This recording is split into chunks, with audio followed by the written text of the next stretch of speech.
Hello. It was April 1st, and I was driving wearily down the dirt road toward our family cabin. I had just finished a 3-hour drive from my last job, and the cabin was conveniently on the way home. My wife, Jessica, was supposed to meet me there. I left later than planned, and it was already dark. My new job as a college professor involved a lot of traveling, so I was really looking forward to this weekend. Jessica had finished her hectic job as a nurse and had arrived the day before to stock the cabin with food and drinks. Jessica was a charming young woman with captivating brown eyes and a slim yet well-proportioned figure. In her nurse's uniform, she often caught the eye of many men. I met Jessica 7 years ago at my brother Mark's college graduation. She had just started nursing school and was attending the graduation of her friend Lisa, who was also graduating. Mark was dating Lisa, so we all went to dinner together, and Jessica and I hit it off immediately. She didn't have much intimate experience, and I was more than happy to help her in that area. 10 months later, we got married. Jessica's magnetic personality drew me in. She was always sociable and never alone. Recently, we had started discussing starting a family and moving out of our small rented apartment. There it is, I smiled as I turned off the dirt road towards the small lake, surprised that her car wasn't there. I thought about calling her, but the cell signal in the mountains was too weak. After parking the car, I carried my small bag to the door.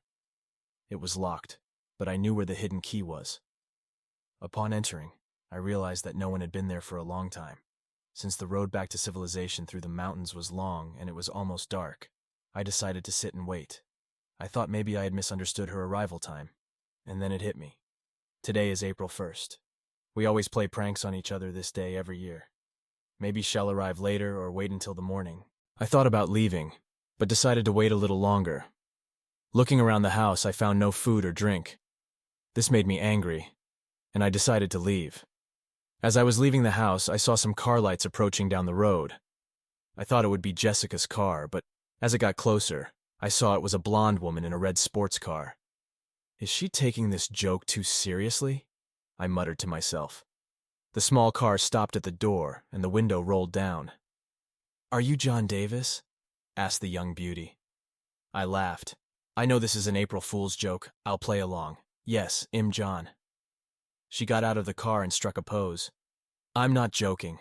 I was hired to deliver this to you and wait for you to read it," she said, handing me a sealed envelope. She didn't mention that she was delivering a subpoena. I thought it was still a joke. "John, darling, first I want to tell you that today I love you more than ever. I think we have a perfect marriage, and I have never wanted to spend the night with anyone else. Many men have approached me, but I never thought of being unfaithful until recently. Those attempts failed. We have a new doctor at the university hospital, and I fell in love with him. It's not love, darling, just passion. I must do this to get him out of my mind. He is married and has a young child, so there is no chance of this becoming anything more. He loves his wife as much as I love you. Today I left town with him, and we will spend the weekend together to get this desire out of my fantasies. To make it fair and ensure you don't get into a serious relationship with another woman, I hired Karen, a well-paid escort, to make sure you feel the same level of passion as I do. Since I can't allow her to have intimate moments with you in our bed, I decided the secluded cabin would be better. I will be home around 6 p.m. on Sunday, clean and ready to continue our family life with you. We will never speak of this weekend, and will pretend it never happened. I hope and pray that you understand my need to do this. I'm sure our love is strong enough to carry us through this for the rest of our lives together. I love you and only you, Jessica. P.S. I don't have a phone, so don't try to call or look for me." I read the letter again and realized it was real. "Do you have a pen?" She smiled. "Yes, but you don't need to sign it." "No, but you'll sign after I write that you delivered this as per the instructions of my wife, Jessica Davis, and that she paid you for an intimate moment with me and I refused. You can sign with your real name. You must have a driver's license so I can verify it's your legal name." "I'll sign. But do you understand what you're rejecting?" She laughed and did a 360-degree turn, showing her pretty round buttocks. I took a pen from my briefcase and wrote what I said earlier. She frowned. "Are you sure?" I ignored her question. "Now be careful on your way back, because there are many animals on the road at night, and don't tell my wife I refused. That way, she won't demand a refund." "My lips are sealed. Are you sure I can't do anything for you? You seem nice and very attractive." No thanks. I have many plans.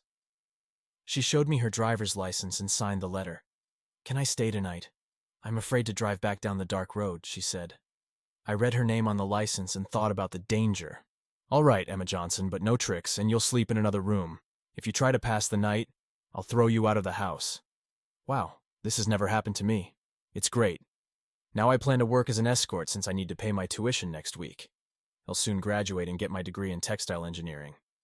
Is that true? My friend hires textile engineers? Give me your resume after you finish college and I'll see what I can do for you. I saw her smile and approached to hug her but extended my hand. Sorry, no physical contact. That night, we ate and drank from the 3 bags Jessica had ordered her to bring. We sat by the fireplace, and I told her my story about how I met my wife in school and how it was a fairy tale romance until today.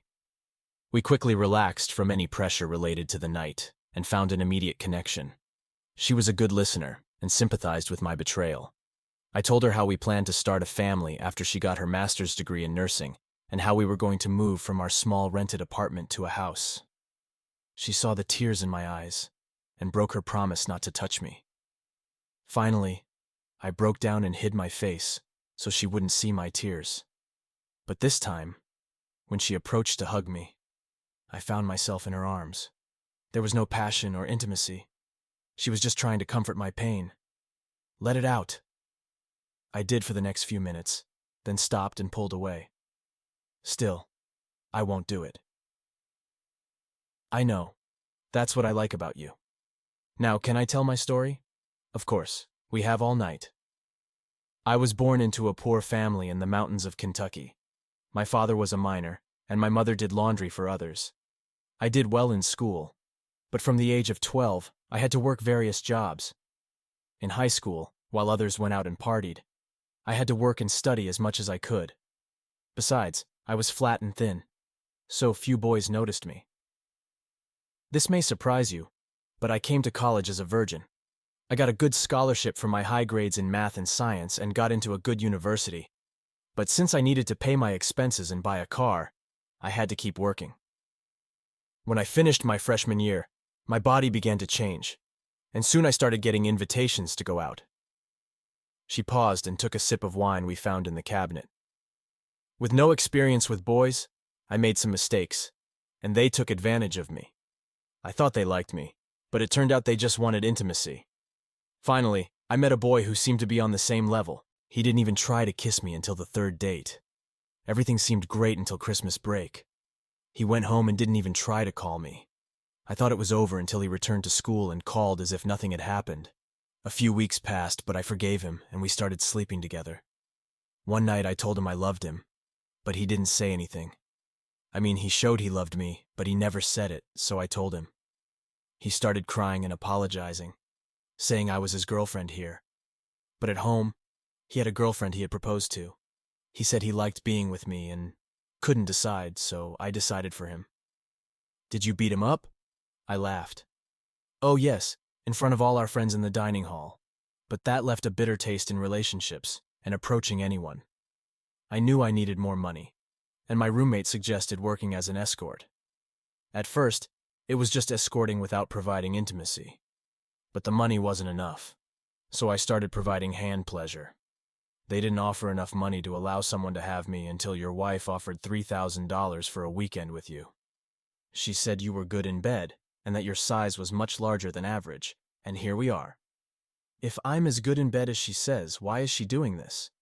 Actually, I asked her that, and she said it was just to get something strange out of her system. Then he started seducing her to stay married and hired me to balance their date. I think he paid most of the money. We both fell silent, lying on the cushions and watching the hot sparks rise from the fireplace. I put my arm around her shoulders and kissed her on the forehead. Thank you. You've made the worst day of my life a bit better. She turned and looked into my eyes. She's a fool and an idiot for risking losing you. I'm telling you right now, there aren't many good men in the world.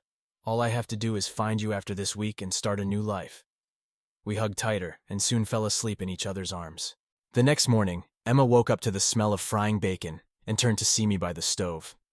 Smells like something delicious, she said. I turned around. How do you like your eggs? Scrambled, Like our lives right now, she joked, and we both laughed. I made toast and brought full plates to the table. I made some coffee if you want. Yes, please. But I really need to go to the bathroom, she said, making a sound and walking toward the nearest door, turning the knob. Don't pee in the closet, I smiled. Don't make me laugh, she shouted, crossing her legs and walking fast in small steps. This door, I pointed to the next door on the right. While you're there, can you take off all that makeup and let your hair down? Boy, you surprise me, she smiled, moving faster. I heard the sound of water, and a few minutes later she came out, looking like a natural woman instead of a seductress. She loosened her pink lace blouse, and it hung over her tight jeans. Her skin was clean and pink, and her light brown hair reminded me of my mother's.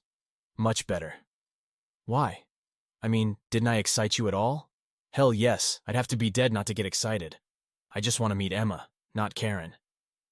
John Davis, do you always say the right things? She asked, eating a lot and not caring about her figure for the first time. I forgot what bacon tasted like. She helped me clean up and took her suitcase. I guess it's time to say goodbye. I walked to the door and blocked her way. I thought my wife paid you to stay with me all weekend. How about that? But you said no intimacy. I can't go back now and wait for her to return after a night with that doctor. So, I'd rather you stay with me so we can get to know each other better. But I can't have intimacy with you. Otherwise, I'd be as bad as she is. Deal. But what are we going to do? Well, I'd love to talk with you, and I think in the closet behind the bedroom there are some card and board games we can play. We can go for a walk and even swim. But I didn't bring a swimsuit. I said we could look at each other intimately and play. It's not that bad, especially if I plan to divorce her as soon as we get back. Deal, Mr. Davis. Please, call me John. Where did you get that name? When I was born, my face was wrinkled like a pit bull's, and my parents thought it was funny. I guess they could have called me Pug. It's not that bad. Now your face looks very good, she joked. Who's talking, Karen or Emma? Karen is gone. Please don't call me that anymore. Deal. Jessica was nervous after writing the note and handing it to the escort. Dr. Evan had given her $2,000, but she added more from her personal account to ensure she had a good, clean escort. And finding one who didn't have intimacy was a bonus. She didn't want to risk sexually transmitted diseases. Her lover, with whom she would spend this weekend, was supposed to pick her up around 6 p.m. He had sent her a message early that morning to confirm he would arrive at the cabin just before dark. Karen confirmed she would arrive shortly after dusk. At first, she didn't want to risk losing the love of her life, but Dr. Evan Peters convinced her that if the escort was expensive, he would even escort and accept her. She planned to spend just one weekend so they could continue with their plans to buy a house and have children. Her parents loved me as their own son, and my parents treated her the same way. Everything was fine until the itch started when Dr. Evan Peters appeared. She fought him until he cornered her in the closet and kissed her. They kissed for a while, and when he left, he whispered, "Now you are mine." Evan arrived on time and dressed casually. She didn't want him to enter the house, but he circled around and started walking through the apartment. Not bad for a professor and a future head nurse. A bit small, Dr. Peters. We have to go. I don't want any neighbors seeing us here anymore. Can't you wait to take me to bed, right? He smiled. Actually, I've been excited since this morning, and I need to take care of that before we get there too. Now you can call me Dr. Evan. I don't think so. I want to leave now. Jessica. Jessica. Jessica. I gave you a lot of money to keep your cuckolded husband busy, so at least you can do what I ask, right? She realized she was now obligated and got excited about being forced to do something so bad. All right, here? She asked, reaching for the zipper. My husband is no coward, and if you say anything more about him, our weekend is over. Not here. On your bed. He threw insults in my direction. No, please, not there. Anywhere else. Not an option. Look, if you don't want to please me here, why should I spend 2 days with you? Once in the bedroom, she turned and saw him undressing. What are you doing? She asked. I thought you want to see and touch my body first, he responded. She watched him undress for her. He had an even tan, a flat abdomen, and well-developed biceps, but where it mattered, he was average or below average. After taking off all his clothes, he lay on his back on the bed, with his hands behind his head. Well, everything was not as she imagined. It should be romantic. Roses, soft touches, massages, and lots of foreplay. Instead, she satisfied his needs. His eyes were closed when he started to humiliate her. I bet your husband can't excite you like I do now. And think about this. You rented this body for 3 days and 2 nights. When they finished, she hurried to the bathroom and closed the door. The hot guy turned from Dr. Hyde to Mr. Jackal. Taking a deep breath, she returned to the bedroom and saw him naked on the marital bed. "We're done! I told you not to talk about him," she shouted, grabbing her clothes and leaving the room. "Damn it, Evan," she quickly said as she dressed. She knew she shouldn't go too far before reaching the resort, but she could still charm and win him back. Jessica stood with tears in her eyes, looking out the kitchen window over the sink.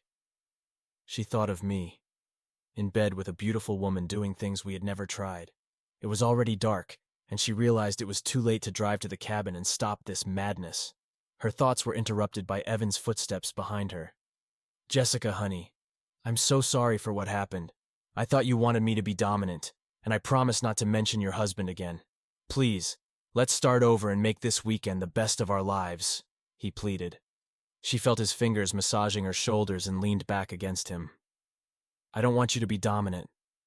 I just want to feel love with another man," she confessed. She felt his hands move from her shoulders to her soft breasts. She thought of asking him to leave, but realized she had gone too far. "Nothing more until we get to the resort," she insisted. After a long walk, I watched Emma as she began taking off her jeans to swim. "Turn away," she blushed. "You're kidding. How many men have seen you naked?" I joked. "You," she said, pulling up her jeans again. "I told you Karen is gone, and only Emma is left." She started crying and ran out of the house. After running about 30 meters, she felt my hand on her shoulder. "Emma, please stop. I'm sorry. I shouldn't have laughed or said that. I see you're no longer Karen. I liked getting to know Emma and want to know more about her. But tell me now, have men ever paid you?" I didn't lie. "You were going to be my last client as an escort. Even then I planned to drink a lot of wine first. That was before meeting you. Like I said, I haven't met many good guys," she replied. "Let's start over. Hi, I'm John. Nice to meet you," I said, extending my hand. "I'm Emma," she said, shaking my hand. "How about a walk around this beautiful lake?" I suggested. We did just that, holding hands and sharing our preferences and likes. We both loved Elton John and CCR. We both enjoyed cooking and loved Mexican food. When we returned, we were both hot and sweaty. "Emma, do you want to swim in our underwear?" I asked. "Yes, I'd love to," she replied. She didn't need to ask me to turn around. I did it on my own. I waited and listened to her footsteps and her voice. "Hurry up and catch me," she laughed. I turned around, took off my jeans and shirt, and ran after her. She wore only a small pink bra and matching panties. As the panties string was buried in her beautiful buttocks, she seemed almost naked. "Oh, so cold," she screamed, taking the first step into the icy water. She turned to me as my body collided with hers. We both fell into the water and went under. I quickly lifted her, but she had swallowed some water. "Cough it out!" I yelled, patting her on the back. Fortunately, the water was only waist deep, and she did as I told her. "Keep coughing," I ordered. I didn't relax until she smiled and pulled me into a passionate kiss. Our wet underwear seemed to disappear.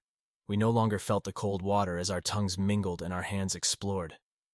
"I have flowers and champagne in the trunk," Evan whispered as they turned onto the road leading to the resort. She heard her phone ringing. "I forgot to leave it at home," she said, expecting to see my name, but saw it was a spam call. She quickly turned off the phone so I couldn't track her location with the Find My Phone app. She closed her eyes and began imagining me with the beautiful Karen. Oh God, what have I done? A few tears rolled down her cheeks. A song came to mind. It's Too Late to Turn Back Now. Evan entered the office, checked in, and a few minutes later stopped in front of the cabin. "Here we are, beautiful," he said, noticing how she wiped her eyes. "Are you okay?" She couldn't look at him. "Evan, I can't do this. I'm so sorry." "I'll give you back what you paid for Karen," she said. "Damn it," he whispered under his breath. He controlled his anger and leaned back in his seat. "Actually, I understand. But the damage is already done. He knows you're here with me, so at least you can enjoy it. Now he's either having intimacy with her or has given up. Either way, it's better for you to relax and think about a plan to meet him on Sunday night." I promise I won't force you to do anything you don't want. And if you want to leave tomorrow, I'll take you back. Really? You'll take me without getting angry or telling everyone at work about this? No, hell no. I don't want my wife to find out about this. All right, I'll stay tonight and decide if I want to stay until Sunday. But we can't do anything really bad, she warned. He smiled, thinking he still had a chance to try that sweet body of this woman. However, for the first time, he realized an enraged husband might contact his wife. This was reckless. After the kiss, Emma pulled away and, laughing, ran towards the house, motioning for me to follow. She noticed my wet underwear and realized Jessica had lied about my size. She had never been with someone so large. Now she could appreciate her firm pink buttocks and her large round breasts. She definitely didn't look like a textile engineer. Intelligence and beauty, a perfect combination. But enjoying many and performing manual pleasures for money was a big drawback. This thought quickly reduced my libido. We hurried to the house, and while I lit the logs in the fireplace, she took some towels.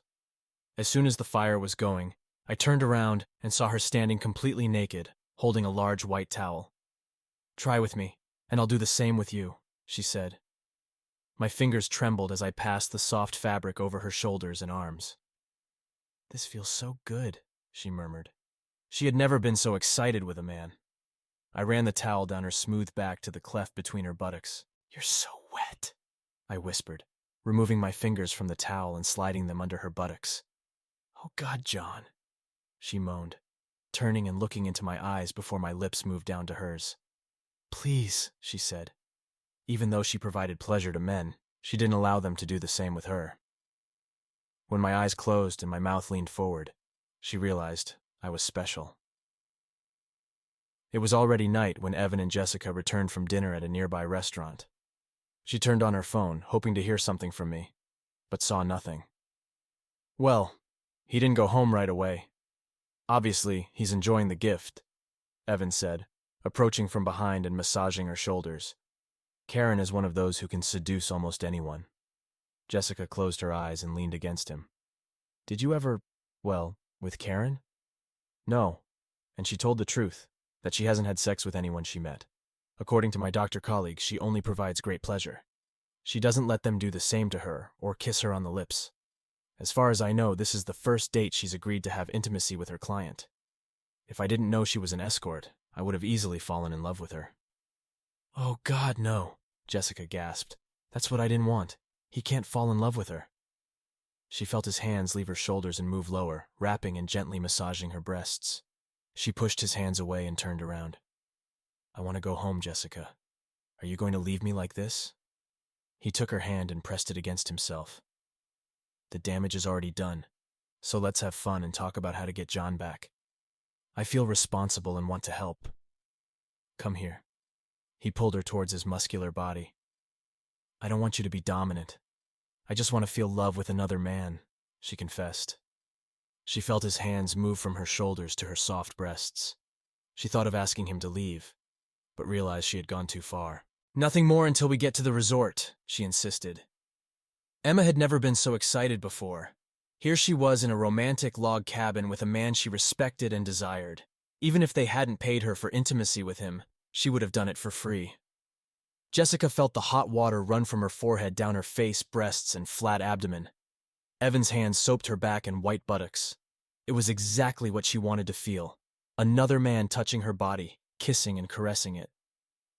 "This feels so good," she murmured. The young doctor pressed her against the wall, lifted her right leg, and began to caress her. Then they had intimacy.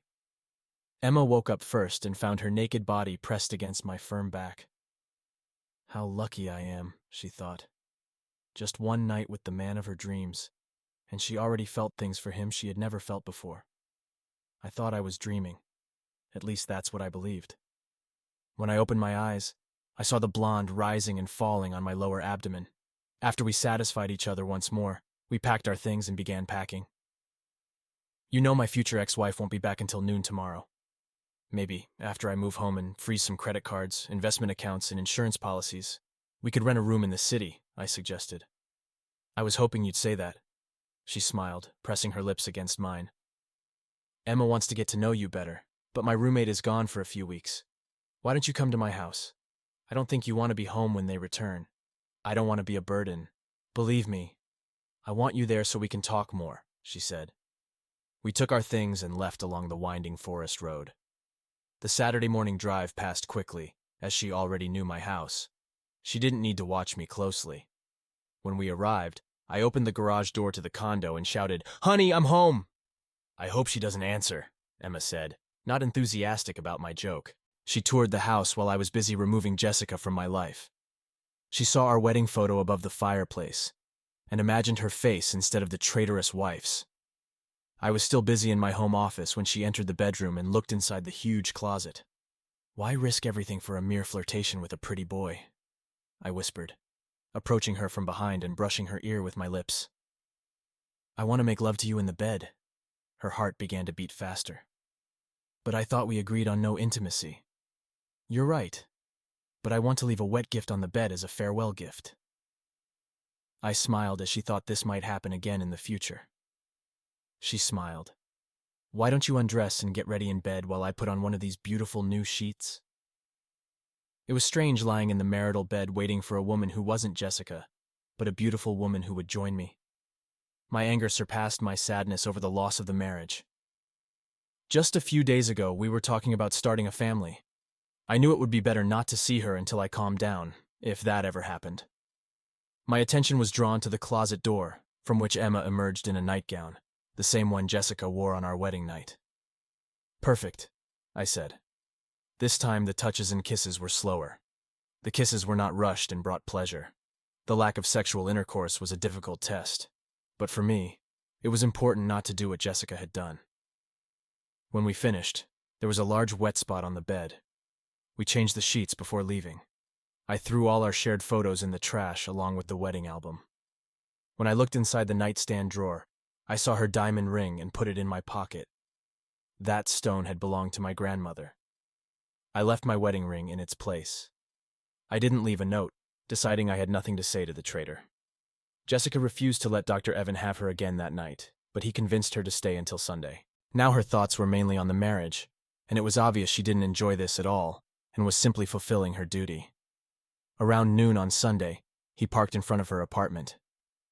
"Do you see his car?" She looked around. "No." "That means he probably stayed with her. God bless him." She turned and took his hand. "I'm sorry for ruining our weekend, and I love my husband too much to do something like this again. I understand and feel the same about not cheating on my wife again," he lied. Fearing being seen, Jessica didn't kiss him goodbye and looked towards the condo door. "Well, that's it. Now it's time to start a family and grow old with my husband." She had no idea. She carried her small suitcase to the laundry to wash away all traces and smells of adultery. She didn't pay attention to the hamper, where my dirty clothes from the trip were. She was so focused on what to tell me that she didn't notice the wet floor in the shower or the missing photos until she opened the nightstand drawer and saw my ring in place of hers. "No, Emma, you don't have to do this. I can rent a hotel room for a few days." We were sitting on the couch, my left hand resting on her shoulder. She took my hand in hers and leaned her head against my body. "You don't have to be alone, and I really like being with you. It's crazy, but I feel like I've known you for a long time." I pulled away a bit and pressed my lips against hers. It wasn't a passionate kiss, but a warm one. "You brought light into my darkest moment. My best friend is Jessica's brother, Mike, so who knows how long this will last. I've been thinking about you accepting the money for this weekend. I want you to give that money back. But I need to pay I'll pay whatever it takes. You didn't have to stay, but you did anyway." When I leaned in to kiss her again, the phone rang. She was home. "Are you going to answer it?" "No, I don't want to talk to her anymore." After a few minutes, I looked and saw she had left a message. I deleted it without opening it. Jessica knew that the only chance to save our marriage was to lie. She called me on the phone, and when I didn't answer, she left a message. "John, darling, I know you're upset, but Dr. Evan and I didn't have sex. We played a bit, kissed and touched, but that's it. He wanted to, but when it came to it, I stopped him. I realized how stupid it was, and even though you spent time with the escort, I forgive you. Today I came home early and found your ring." I also found my nightgown on the floor of our closet. Please tell me you didn't let that girl wear it. It's sacred to our marriage. I don't know where you are, but please come home. I love only you. Your forever wife, Jessica. She was exhausted after everything with Evan, and worried about what to say to me. She decided to sleep a bit and pulled the blanket off the marital bed. Idiot! She screamed when she saw the huge wet stain. The smell made her nauseous, and she ran to the bathroom to vomit. She had promised not to have sex in our bed, and that's why the cabin worked. Now, nothing she imagined had come true. Taking a blanket from the closet, she went downstairs and lay on the couch. When she woke up, it was already dark, and only the porch light provided enough light to see. She took her phone to see if I had responded, but only saw a message from Evan. Well, did he give up or go nuclear?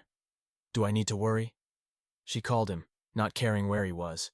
He's gone, and I haven't heard anything from him, but he was here and left his ring, so prepare for the worst. Damn it, Jessica, we could lose everything, including our careers. Is it that bad? Did he leave his ring? Yes, it looks like he brought Karen here, had her in our bed, and threw our photos in the trash. I hope this is his last act of revenge, but knowing John, there may be more. I sent him a message saying we didn't have sex, so maybe you should use that lie with your wife. Evan hung up and sat watching his son catch fireflies in the backyard. He was so sure that Jessica's husband would accept the exchange if he received a beautiful escort in return. How wrong he was. The next day, Jessica called my parents to see if they knew where I was. They didn't know anything and asked why she didn't know. She hung up and called her brother Mike. Hey, little sister, how are you? No, sorry, I haven't heard from him. Wait, what's going on? Click. Later, when she went to the store, she found out her credit card had been declined. Now it was clear that I didn't want anything to do with her and had no intention of communicating. She sent me 2 more messages and left a voicemail but received no response. Then, unable to take it anymore, she called the dean of my faculty at the university, with whom we were good friends. Roger, it's Jessica. Have you spoken with John? He remained silent for a few seconds. Jessica, I don't want to get involved. What did he tell you? Listen, all I know is he has personal issues and has requested a leave of absence. He said he was fine. From the way he talked, it sounded like he wasn't as cheerful as usual. Goodbye, Jessica. Click. Wait, I have a week to clear my mind and think about my next step, I told Emma. How about we go to Silver's for a good steak? You want us to be seen together? What if someone sees us? Too bad. Why don't you wear one of those sexy dresses from my wife's closet? Of course, as soon as we walked into the restaurant, I saw one of Jessica's colleagues waiting for a table. I thought about leaving but decided to start the rumors. She didn't notice me until she turned around, but the expression of surprise on her face told me she knew about Jessica's weekend with Dr. Evan. Oh my God, hello, Darlene. How are things with David? David was her husband, and the man next to her wasn't him. Oh, this is Jack. He started working in our department a few months ago, around the same time Dr. Evan arrived. Yes, smiled Jack. We came together. How do you know Darlene, Jack? Our table is ready, said Darlene, pulling the man's arm. See you, John. Emma also caught the subtle secret. It seems Jessica's and Dr. Evan's secret romance has made the headlines. Jessica cried non-stop after the call from my parents. They had spoken to my parents, and all 4 were worried. She had to hang up to calm the pain of losing the only man she had ever loved. An hour later, her phone rang, and she hoped it was me. It was Darlene. Jessica, how was the weekend? Horrible, Darlene. I tried to cancel everything too late. The night was good, but not how I imagined. How was it with Jack? Well, tonight will be the first time. I'm calling because John just walked into Silver's with a beautiful blonde on his arm. Damn, it must be the same escort we paid for. He left his ring and froze our credit cards.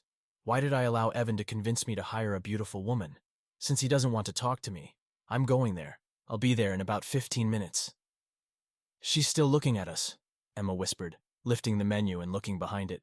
She's on the phone and probably calling your wife. Don't call her my wife. My heart broke when I read her letter. So, Emma, have you met anyone recently who interests you? Maybe. I'm not sure yet. He seems like a good guy, good in bed and just for something good. Maybe we haven't played all our cards yet. I'm waiting for a royal flush of hearts, I laughed. taking my large left hand in her small right hand. Reaching out to me, we looked into each other's eyes with love when Jessica's scream cut through the air. "Get away from my husband and take off my dress!" We were both so surprised that Emma didn't see Jessica's right palm coming at her face. Fortunately, I noticed it at the last second and was able to stop her. I grabbed Jessica's right wrist and twisted it behind her back. "Stop this now!" The whole restaurant fell silent. Everyone turned and watched the commotion. Suddenly, Jessica went limp and fainted, forcing me to hold her. Darlene ran over. "I'm a nurse, so please, everyone back off and someone get me some water and a clean towel." A cold towel from the bar woke her up. At first, she didn't realize where she was until she saw me. "John, honey, I'm back, and I have your ring in my pocket. It was all a misunderstanding.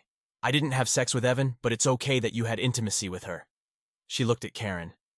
"Jessica, sit down and drink this," Darlene whispered, handing her friend a glass of water.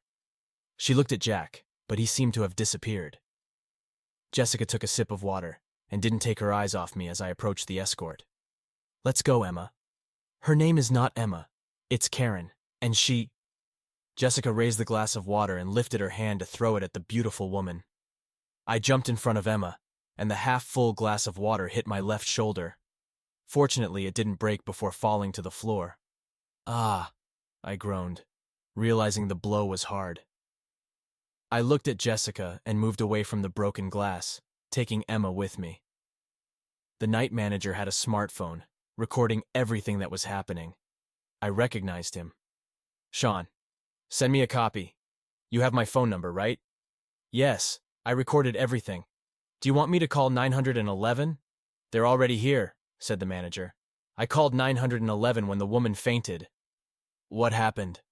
asked an attractive paramedic, carrying her medical bag towards Jessica, who was sitting on the floor supported by Darlene. "She fainted," said Darlene. "I'm a nurse, and her pulse is very high. She needs her blood pressure taken. I also think she hurt her right elbow and head when she fell." While the paramedic checked Jessica's vital signs, her partner approached me, who felt pain trying to move my shoulder. The bartender was cleaning the glass. "John, honey, I'm so sorry. I didn't mean to hit you.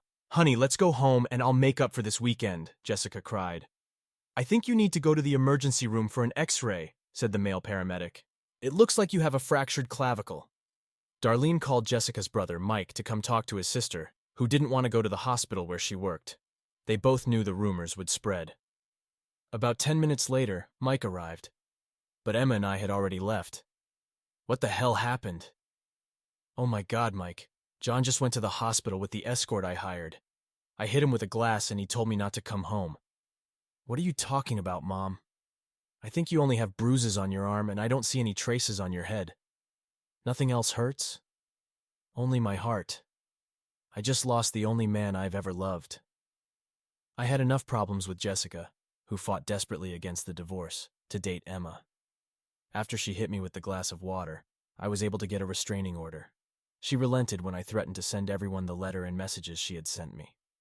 It was clear that she and Dr. Evan had paid the escort to spend the weekend with me, in exchange for them having each other. Given her state, the allegations of adultery remained because I had proof, and she didn't. Emma returned the money to the scammers for the escort, and that was enough for the judge to deny alimony and decide on a 70-30 split in my favor. Since it was Dr. Evan's second infidelity, his wife got everything, and he was left with nothing. He lost his job at the hospital and ended up working the night shift at a local pharmacy. As you might expect, Jessica suffered a nervous breakdown and took more than a year to accept that her marriage to me was over. Whenever a man entered her room, she thought it was me coming to take her home. She started dating men again, but none could replace me. Her biggest regret was paying an escort who then fell in love with me. After retiring, she moved to the villages in Florida and became an expert at bingo. Emma graduated from college with honors and moved to North Carolina to avoid disdainful looks and nasty names people called her. She lived in the same apartment with another graduate and worked as an engineer when someone knocked on the door. She thought it was her neighbor and nearly fell over when she saw I was there with a large bouquet of pink roses. The card on the bouquet had her name, Emma. It had been a year since we first met, and we had only exchanged messages a few times. "Oh my God, what? Why? I don't understand," she stammered. I hired a private detective to keep an eye on Emma, and I knew she spent most of her time working. She really didn't go out much and had stopped working as an escort. I wanted to be free and clear about the divorce process before planning the future. Many women had approached me, but I couldn't get over the bad experience with Jessica. I often thought about my time with Emma and decided to take a risk. God, I hoped I wasn't wrong. "Hello, miss. My name is John, and I'm delighted to meet you," I said, smiling. Her smile melted my heart. She played along. "How do you know my name, sir? And how do you know where I live? Is this an April Fool's joke?" She wanted to jump into my arms and wrap her legs around me. You see, I was driving through Kentucky and stopped at a gas station where I asked a kind man if he knew a beautiful blonde named Johnson who lived nearby. I told him her father was a miner and her mother did laundry. The old man said his brother, Samuel Johnson, was a retired miner and that his sister-in-law had opened a laundry a few blocks away. "You must be talking about my niece, Emma Sue, who works as a chief engineer somewhere in North Carolina. Why do you ask?" "I had to ask about your brother." "Oh, maybe I should call him and tell him to get the shotgun ready," I laughed. "No, not exactly, but almost. So no, miss, this is not an April Fool's joke. I talked to your father and asked for permission." Emma's eyes were filled with tears, and her smile could light up a football stadium. "Yes, my answer is yes. Thank you for reading today's story. What do you think about Jessica's actions and the consequences she faced? Do you think John made the right decisions? Share your thoughts in the comments below. Don't forget to like, subscribe, and click the bell to receive notifications about new real-life drama stories. See you in the next video. Bye-bye.